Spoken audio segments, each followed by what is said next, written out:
शिमला मिरचीवर पांढऱ्या रोगाचा प्रादुर्भाव, 2 एकरावरील मिरची शेतकऱ्याने टाकली उपटून. मिरची उत्पादक शेतकरी संकटात, 7 ते 8 लाखाची नुकसान. भोकरदन तालुक्यासह जिल्ह्यातील शेकडो हेक्टरवरील मिरची धोक्यात. कृषी विभागाने लक्ष देण्याची शेतकऱ्यांची मागणी. महाराष्ट्र राज्यामध्ये जालना जिल्हा हा मिरची उत्पादक जिल्हा म्हणून सध्या उदयास येत आहे, कारण या जिल्ह्यात बरेच अल्पभूधारक शेतकरी आहेत. यामध्ये शेतकऱ्यांनी पूर्वी सोयाबीन, मका, कपाशी हे पारंपरिक पिके शेतकरी घेत होते, मात्र यातून हवे तसे उत्पन्न शेतकऱ्यांना मिळत नव्हते. त्यामुळे जिल्ह्यातील शेतकऱ्यांनी मागील 2 ते 3 वर्षापासून मिरची उत्पादनाकडे आपला मोर्चा वळवला आहे आणि यातून बऱ्यापैकी उत्पन्न शेतकरी घेऊ लागले.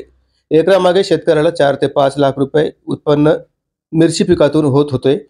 त्यामुळे जिल्ह्यातील शेकडो हेक्टरवरील क्षेत्रफळात मिरची लागवड शेतकरी करू लागला. मात्र यावर्षी शेतकऱ्याने उन्हाळ्यात मिरची लागवड केली. त्यात प्रामुख्याने भोकरदन तालुक्यातील वडद तांगडा, वालसांगी, पिंपळगाव, रेणुकाई, धावडा, शेलूद, लिहा, आडगाव, अनवा, दानापूर, भायडी, सुरंगळी, रेलगाव, कोसगाव या गावासह परिसरातील शेकडो गावांमध्ये हिरवी मिरचीची लागवड करण्यात आली होती. मात्र या हिरवी शिमला मिरचीवर अचानक या झाडांवर पांढऱ्या रोगाचा प्रादुर्भाव झाल्याने शेकडो हेक्टरवरील मिरची पिके जळत आहेत. यामध्ये शेतकऱ्यांनी बरेच महागड्या औषधी फवारणी केली, मात्र पीक हातात आले नाही आणि होत्याचे नव्हते झाले. त्यामुळे या सर्व त्रासाला कंटाळून वडद तांगडा येथील शेतकरी अंकुश आत्माराम पाटील तांगडे या शेतकऱ्याने आपल्या 2 एकरावरील शिमली मिरचीचा प्लॉट उपटून टाकला आहे. यामध्ये शेतकऱ्याचे 7 ते 8 लाख रुपयांचे नुकसान झाले आहे.